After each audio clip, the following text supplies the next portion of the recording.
Kalbimden keçen duyguları tek sen bilirsen.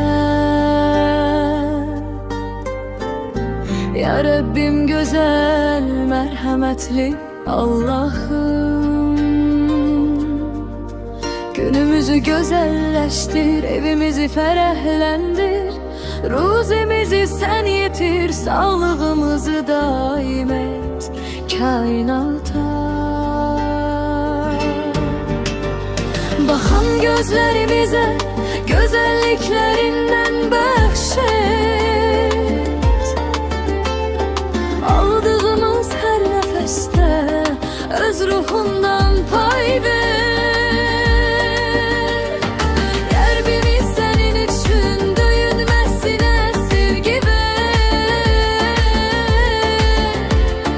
Ya Rabbim düşüncelerimi senin güzellikleri.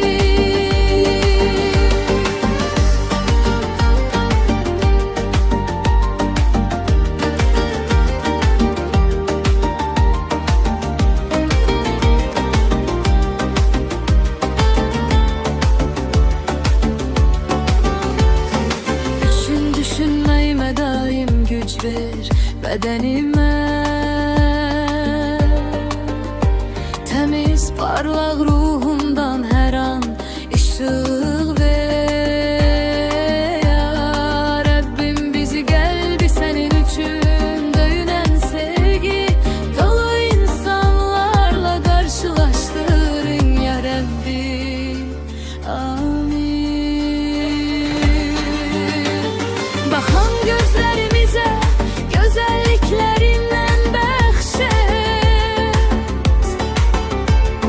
Aldığımız her nefeste öz ruhundan pay ver. Kalbimin senin için döyünmesine sevgi ver. Ya Rabbim düşüncelerimi senin güzellikleri. Güzelliklerinden bahşet.